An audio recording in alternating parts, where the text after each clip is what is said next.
Amados irmãos, muito boa tarde. Graça e paz em nome do Senhor Jesus, a quem amamos e servimos. É sempre um prazer estar aqui e desfrutar já deste tempo de louvor, destes cânticos preciosos que animam e fortalecem também os nossos corações, não é? São letras fantásticas, são músicas bonitas, mas às vezes nada nos poderá fazer parar. E é verdade. O Senhor é vitorioso em todas as situações. Mas às vezes nós paramos. Não por culpa de quem nos resgatou, nos colocou no seu exército, mas às vezes nós colocamos outras coisas à frente, não é? E há coisas que impedem muitas vezes que este louvor possa sair com verdade, com sinceridade, com profundidade dos nossos corações. E aquilo que vamos falar hoje tem também a ver com louvor, embora seja um dia de missões, e eu até meio da semana mais ou menos estava a pensar num tema, e depois não sei porquê, mudou. Porque também hoje é um dia especial, um domingo que começa, ou nesta semana começa agora a pensar-se mais na morte e na ressurreição também daqui a 8 dias do Senhor Jesus e da sua entrada em Jerusalém. Ele estava fora de Jerusalém, mas o propósito da sua vida naquela altura era ir a Jerusalém. Então vamos abrir em Lucas capítulo 19. Lucas capítulo 19, vamos apenas ler do versículo 28 ao versículo 40.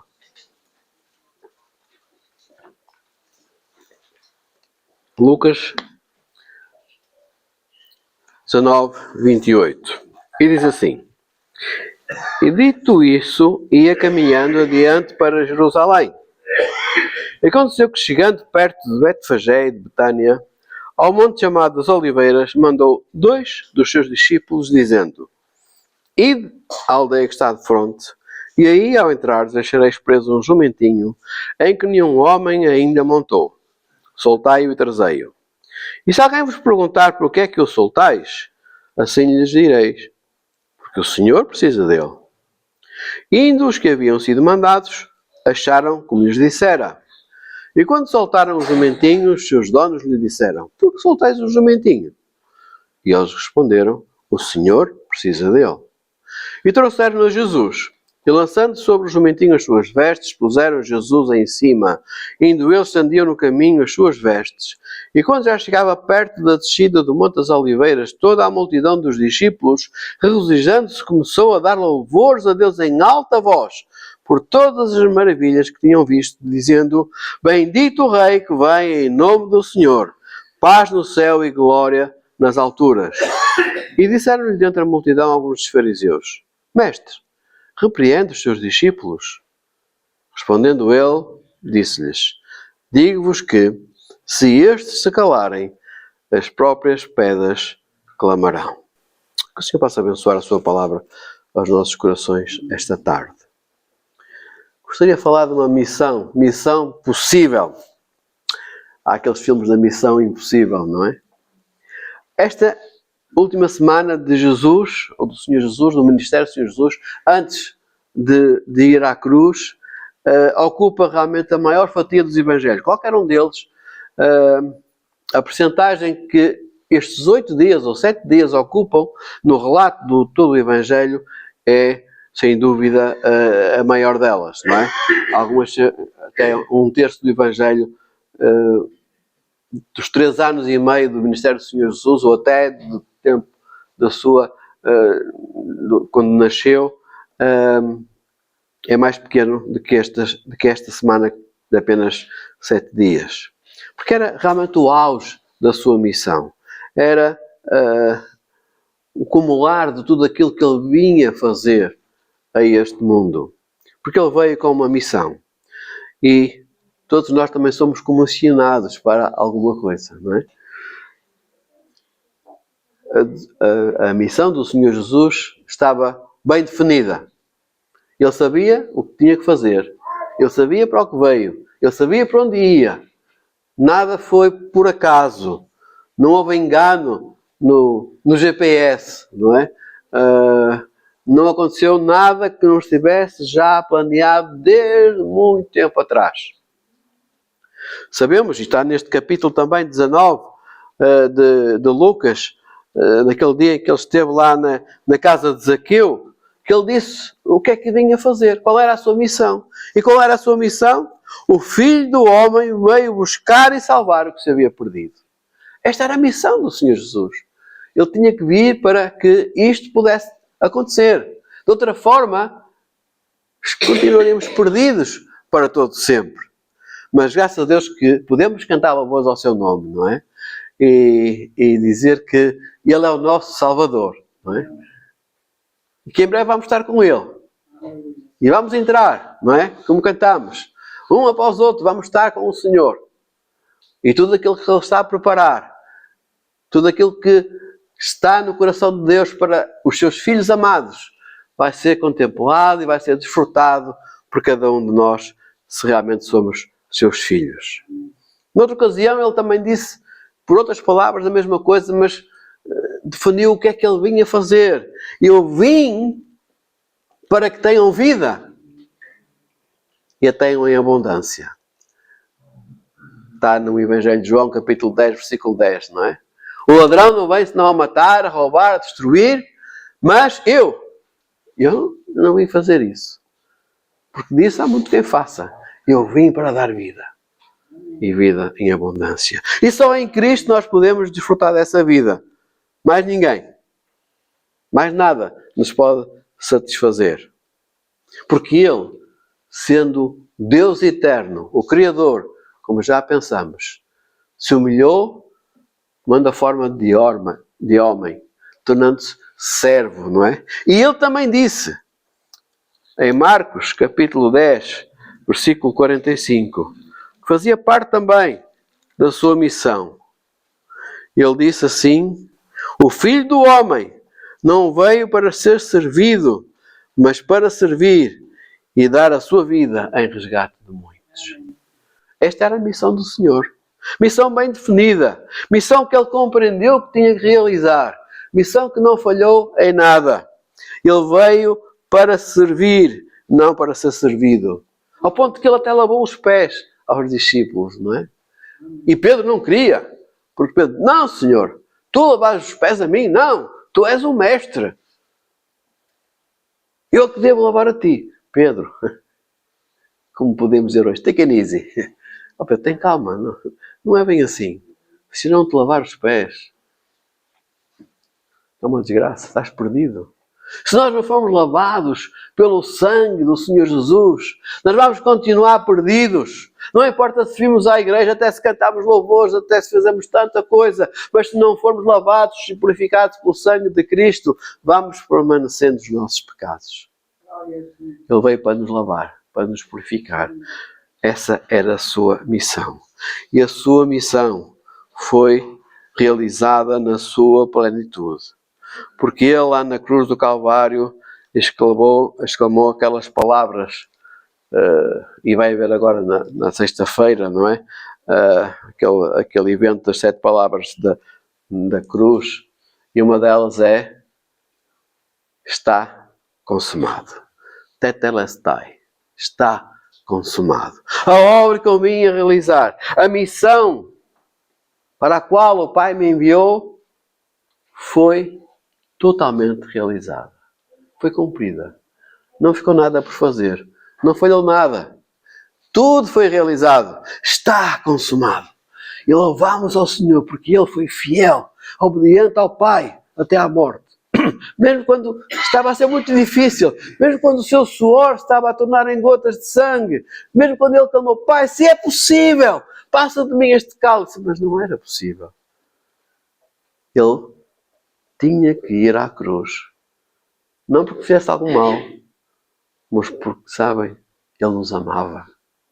Ele sabia que eu estaria perdido, condenado ao inferno. Cada um de nós aqui esta tarde estaremos condenados ao inferno se não fosse Ele ir até à cruz, cumprindo totalmente a missão para a qual o Pai o tinha enviado. E ele foi. Ele cumpriu a missão. Missão cumprida. Não é? Mas nesta semana e neste acontecimento que lemos, desta entrada jubilosa, triunfante, cheia de louvor, não é? E tivemos aqui momentos de alegria, de louvar ao Senhor, não é? E naquela altura, se calhar, o som dos louvores era ainda mais forte, não é? Toda aquela gente ali à entrada da cidade, com os seus ramos de palmeiras, com as suas vestes, com todo aquele folclore, podemos dizer assim. Estavam a louvar ao Senhor. Bendito que vem em nome do Senhor. Momento bonito, não é? Mas será que aquilo saía do coração? E quando nós estamos a louvar ao Senhor, temos que refletir também. Será que tudo sai do fundo do nosso coração? Porque aqueles mesmos, ou muitos deles, não podemos dizer que são os mesmos, não é? Mas certamente muitos deles, passados uns dias, estavam a dizer: crucifica-o, crucifica-o. A multidão era grande. Não haveria tanta gente assim na cidade. Portanto, eu creio que muitos deles, passados poucos dias, estavam lá no meio de toda aquela multidão que gritava: solta-nos Barrabás! Crucifica-o! Aquele que só tinha feito bem. Aquele que tinha andado alimentando multidões. Milhares de pessoas comeram. Centenas de pessoas certamente foram curadas, libertadas de espíritos malignos, transformadas, até ressuscitadas, como o filho da viúva de Naim, não é? Como Lázaro. E muitos viram aquilo. Talvez alguns estivessem agora a dizer: crucificam, crucificam. Não sabemos. Mas as multidões humanas são assim, não é? São muito voláteis, com o sabor das ondas. Mas aquele que está firme no Senhor permanece como uma rocha. É como uma casa construída sobre a rocha, não é? Vêm as tempestades, vem o vento, vem as cristines, vem tudo por aí fora, mas permanece firme, porque está na rocha, e a rocha é Cristo Jesus, o nosso Salvador. Aqueles que constroem na areia, aqueles que fazem um belo palacete, mas sem bases, não é? Sem raízes, sem realmente uma transformação profunda no seu coração, ao menor vento se deixam ir e se destroem. O Senhor Jesus aqui, ao entrar naquela cidade, deu uma missão. Ele deu uma missão, não a todos, neste caso aqui. E curiosamente eu acho interessante porque normalmente, quando o Senhor tinha algo especial, ele escolhia sempre 3 discípulos: Pedro, Tiago e João. Acompanharam o Senhor nos momentos mais íntimos do ministério de Jesus, lá no Monte da Transfiguração e tantas outras situações. Quem é que estava? Pedro, Tiago e João. 3. Mas aqui ele apenas dá esta missão a 2. Disse, ou mandou, 2 dos seus discípulos, que nem sequer têm aqui o nome, não é? Não importa o nome. Importa que é o Senhor que manda. E nós devemos obedecer. Porque o nome, Ele conhece o nome. Ele sabe o nome de cada um de nós. Ele sabe tudo sobre nós. Ele sabe que já perdi não sei quantos cabelos, ainda tenho estes, não são muitos, mas Ele sabe os cabelos da nossa cabeça. Ele conhece tudo. E, portanto, Ele também sabia que eram aqueles 2 que deviam fazer aquela missão. A missão começa desta forma simples, não é? O rei, aquele que iria ser aclamado rei, queria entrar brevemente na cidade, sabia o que ia fazer, conhecia a sua missão. Essa missão já estava prevista desde muito tempo atrás. Há bocado lemos em Malaquias, não é? Mas o que está pegadinho ao Malaquias é o Zacarias. São os 2 últimos livros do Velho Testamento. E lá no Zacarias também diz que o teu rei virá a ti num jumento, num jumentinho, não é? Vitorioso e obediente. Zacarias 9:9. Portanto, isto que está a acontecer naquela altura já estava profetizado há centenas de anos atrás. Ele apenas veio cumprir aquilo que estava dito. E ele deu agora esta missão àqueles 2 discípulos. E não tem nome porque poderia ser qualquer um de nós. O Senhor usa quem quer. O Senhor podia nos chamar, podia chamar outros quaisquer para esta missão. A missão começa com um ide. Ide. Ide àquela aldeia que está ali diante de nós. E o Senhor também diz, ide a cada um de nós. Ide por todo o mundo. E todo o mundo é onde? Olha, é na vizinha do lado. Todo o mundo é naquele que está ao nosso lado no escritório. Todo o mundo começa naquele que está na nossa turma, na escola, naquele que vai connosco no autocarro. E depois por aí fora, não é? Ide. Ide à aldeia e trazei o jumentinho. O Senhor chama e envia.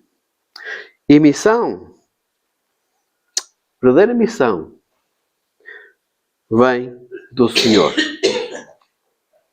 Muitas vezes hoje alguns se autocomissionam, não é? Se escolhem, se decidem-se por isto ou por aquilo e depois pedem que o Senhor venha abençoar. Mas missão é ser chamado pelo Senhor. Se o Senhor não chamar, se o Senhor não mandar, não é missão do Senhor, é nossa. Não é? Gostávamos muito de, queria muito isto, fazia gosto naquilo, mas é o eu. E o Senhor?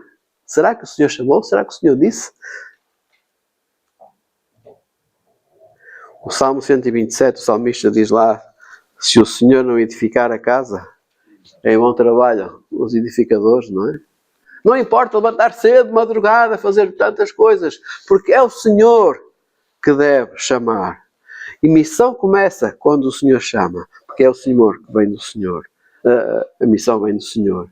A missão é feita, então, em resposta a essa chamada, a esse chamado do Senhor. E aqueles 2 ali, diz o versículo 32, que indo, os que haviam sido mandados, acharam como lhes dissera. Então, missão é feita em resposta à chamada do Senhor. Eles foram mandados e eles obedeceram. E acharam tudo como lhes havia sido dito, não é? O jumentinho, o preso, tal e qual tudo havia sido dito. Eles estavam preparados para essa missão, porque realmente o plano do Senhor não falha. O Senhor sabe todas as coisas, não é? Eles não inventaram nada, não quiseram fazer nada à sua maneira, mas eles seguiram o plano do Senhor. Tal como Noé, por exemplo.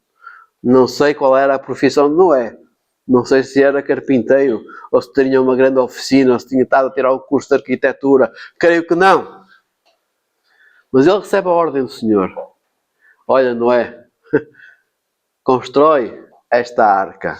Faz isto desta maneira. Olha, tens aqui as medidas. Tens aqui tudo como deves fazer. Vem aí muita chuva. Como assim? Nunca choveu? Nunca tinha chovido sobre a terra? Até àquela altura. E agora o Senhor estava a dizer, faz isto. Se queres ser salvo. E Noé não esteve cá a inventar.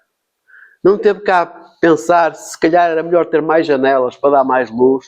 Se calhar era melhor ter uma chaminé. Se calhar... Não, ele cumpriu à risca o plano do Senhor.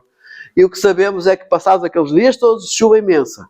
E nós passámos um inverno muito rigoroso, não é? Uma semana de chuva destruiu metade do país. Agora imagine o que é 150 dias, não é? O que é aqueles dias de chuva? Aquilo tudo coberto de água. E a arca flutuava.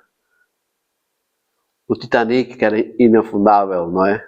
Feito por arquitetos, engenheiros, técnicos do mais alto gabarito que havia na altura. Na primeira viagem que fez, afundou-se. Mas a arca, porque Noé seguiu o plano do Senhor, foi a salvação daquela família e daqueles animais. Amém. Quando nós queremos ser bem-sucedidos, temos que seguir o plano do Senhor. Missão é fazer o que o Senhor precisa. E dirão alguns, mas o Senhor não precisa de nada. É verdade. O Senhor é o autor de todas as coisas. O Senhor tem tudo, não é? Ele é o dono da ouro e da prata, como também diz lá no final do Velho Testamento, em Ageu, não é? Então, não, o Senhor precisa. E podemos dizer que a password para aquela missão, não é? Que a senha para aquela missão, uma linguagem mais militar de senha contra senha, era o Senhor precisa dele. O que acabamos de dizer? O Senhor precisa dele. Se perguntarem alguma coisa, a senha é o Senhor precisa dele. E assim eles fizeram. E é curioso que quando os donos, não é, perguntaram por que soltais o jumentinho? E eles apenas disseram a senha. Disseram uma password, não é? O Senhor precisa dele. E nenhum obstáculo mais se levantou. Nenhuma pergunta mais foi feita. Porque essa era a ordem do Senhor. Essa era a palavra certa que eles tinham que dizer. Essa era aquilo correto que eles precisavam de fazer. E quando nós fazemos o certo e o correto, então a coisa vai suceder de uma forma positiva. O sucesso da missão está em usar as senhas certas. O plano continua a ser de Deus. Se a missão é de Deus, se é o Senhor que nos chama, o plano continua a ser dele. O desempenho é que tem que ser nosso. E aí entra a nossa obediência, não é?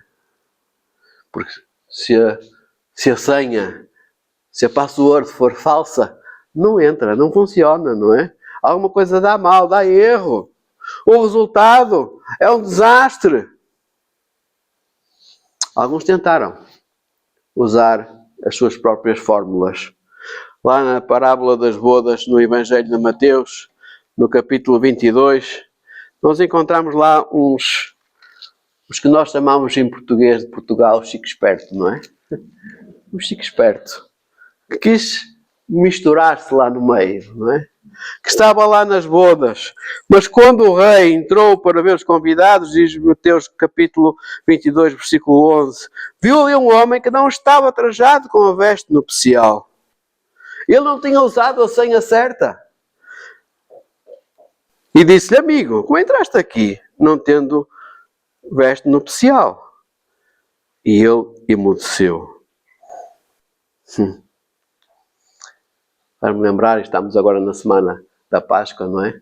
Quando aqueles homens valentes, fortes, soldados, foram ter com Jesus, procuravam Jesus Nazareno, e Jesus apenas disse, sou eu. E eles caíram por terra. Eles caíram por terra, emudeceram, tal como este homem emudeceu. Então disse o rei aos servos, amarrai de pés e mãos e levai e lançai nas trevas exteriores, porque ali haverá pranto e ranger de dentes. Quando a senha não é a senha do Senhor, quando o plano não é o plano do Senhor, então o destino será a destruição.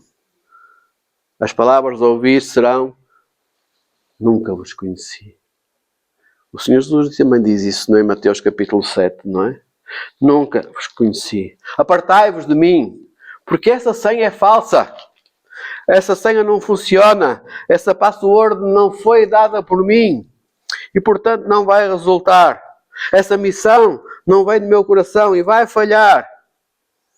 Mas nós que somos do Senhor, nós temos acesso ao manual de instruções e ao código de todas as passwords que tornam a nossa missão possível. Porque nós também temos uma missão. Todos nós temos uma missão.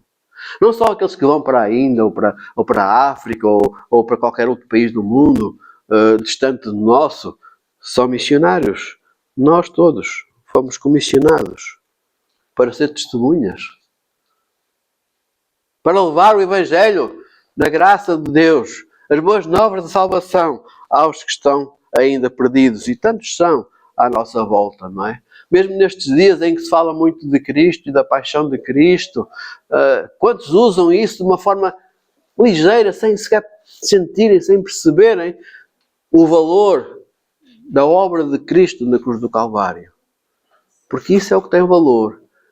Ele se entregou por nós. Mas ele não ficou preso na cruz pelos escravos colocados nas suas mãos ou nos seus pés. Não ficou preso no sepulcro por causa daquela imensa pedra colocada sobre o sepulcro com aqueles soldados romanos que eram homens muito avançados em termos militares. Não eram mercenários, eram soldados romanos, prontos para as mais duras lutas, para os mais difíceis problemas. Certamente que era a melhor guarda escolhida a dedo que estava ali a tomar conta daquele sepulcro. Mas não valeu de nada, não é? O peso, as toneladas daquela pedra não valeram de nada, porque o Senhor ressuscitou, aleluia. Porque Ele está vivo, porque Ele vive, nós viveremos. Porque Ele está junto ao trono do Pai, a preparar-nos lugar para nos vir buscar, para estarmos sempre com Ele por toda a eternidade. Mas, entretanto, Ele deixou-nos essa missão possível. Ide, ensinai, batizai, louvai. O Evangelho de Mateus termina, mas quase termina com estas palavras, não é? Capítulo 28 de Mateus, conhecemos bem o texto, não é? Quando o Senhor, a falar aquelas quase últimas palavras aos seus discípulos, Ele diz: é-me dado todo o poder no céu e na terra. Portanto, ide, ensinai todas as nações, batizando-as em nome do Pai, do Filho e do Espírito Santo. E esta é a nossa missão. Ensinar a guardar todas as coisas que Ele nos tem mandado.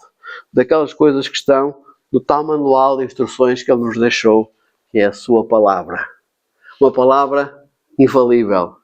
Uma palavra que não contém erros. Uma palavra que é a palavra de Deus, de Gênesis ao Apocalipse. Ela não contém a palavra de Deus. Ela é a palavra de Deus. Toda a palavra é proveitosa para ensinar, para redarguir, para corrigir, para instruir, não é? Esta palavra que nós precisamos levar aos outros, porque é uma palavra de salvação, uma palavra fiel e digna de toda a aceitação. E Deus nos tem chamado para isso. Todos nós que somos do Senhor, temos esta missão. Quando o Senhor subiu aos céus, Ele disse isso aos seus discípulos que estavam ali a contemplá-lo. Lá no livro de Atos, capítulo 1, versículo 8, Ele disse: recebereis a virtude ou o poder do Espírito Santo que há de vir sobre vós, e ser-me testemunhas tanto em Jerusalém, como em toda a Judeia, Samaria e até aos confins da terra. E o Espírito Santo já veio. Lá no Pentecostes, o Espírito Santo foi derramado sobre aqueles que estavam ali. Notou-se o poder, o impacto do Espírito Santo na vida daqueles homens, que logo fizeram maravilhas e coisas que eram admiráveis perante todos. E o Espírito Santo também está em nós, porque nós somos o templo do Espírito Santo. Ele habita em cada um daqueles que são filhos do Senhor. Então nós temos esse poder em nós. E devemos ser estas testemunhas vivas e poderosas, que têm a capacidade, pelo poder do Espírito, de levar esta mensagem de salvação àqueles que estão perdidos. Se falharmos, o que é que diz o texto que lemos? As próprias pedras clamarão. Então é muita responsabilidade nossa ir, testemunhar, anunciar, não é? Ser testemunhas verdadeiras daquilo que o Senhor é, daquilo que o Senhor fez na nossa vida. Mais do que uma teoria, de uma filosofia religiosa, ou seja o que for, uma teologia muito perfeita e muito correta. O melhor testemunho é dizer: eu sei porque o Senhor me transformou. Porque o Senhor trabalha em mim. O Senhor mudou o meu coração, transformou a minha vida. E por isso eu posso anunciar que Ele é o meu Salvador. é o melhor testemunho que podemos dar. Podemos não conhecer muito sobre a palavra. Podemos até ser... Olha, vou dizer uma coisa que acontecia quando eu era criança lá na nossa igreja. Havia lá duas irmãs que elas não sabiam ler. Uma delas acabou por aprender a ler através da Bíblia. Mas outra nunca soube ler. Mas quando elas oravam, sentia-se ali o poder do Espírito na sua vida. Sentia-se ali que era Deus mesmo que estava a falar através daquelas palavras simples, mas sinceras e profundas daquelas irmãs. E eu era criança e eu ouvia aquelas orações e eu ficava admirado. Até me estou agora a arrepiar, lembrando isso. Porque era o Espírito Santo que estava naquelas almas, naquelas vidas. E o poder do Espírito transforma. O Senhor veio para dar vida. O Senhor veio para transformar. E nós somos as suas testemunhas. Em Romanos, e vou terminar, Romanos capítulo 14, versículo 11 e 12, diz: porque está escrito, pela minha vida, diz o Senhor, todo o joelho se dobrará diante de mim, e toda a língua confessará a Deus, de maneira que cada um de nós dará contas de si mesmo a Deus. Os fariseus queriam que aqueles homens e aquela multidão se calasse. Mas o Senhor disse, olha, se eles se calarem até as pedras clamarão. Muitos continuam a querer hoje, fiquemos calados. Muitos irmãos nossos são perseguidos, são presos, são torturados, são mortos. Hoje, certamente que em algum lugar do mundo, algum irmão nosso na fé foi preso, ou foi até morto, só por causa da sua fé. Mas ele não falhou na sua missão. Porque se aconteceu isso com ele, é porque ele estava a cumprir a sua missão. Estamos nós dispostos a cumprir a nossa missão? Toda a língua confessará. Todo o joelho se dobrará. Se nós falharmos na nossa missão, o plano de Deus vai se cumprir na mesma. Mas nós vamos perder. Nós vamos perder galardão. Nós vamos perder algo que o Senhor tem preparado para nós. Então que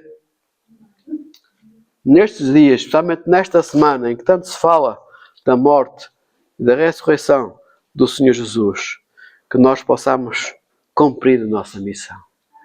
Levar a verdade que transforma aqueles que estão na mentira, aqueles que ainda estão no pecado, aqueles que ainda estão nas trevas, para que possam conhecer a verdadeira luz, que é o Senhor Jesus.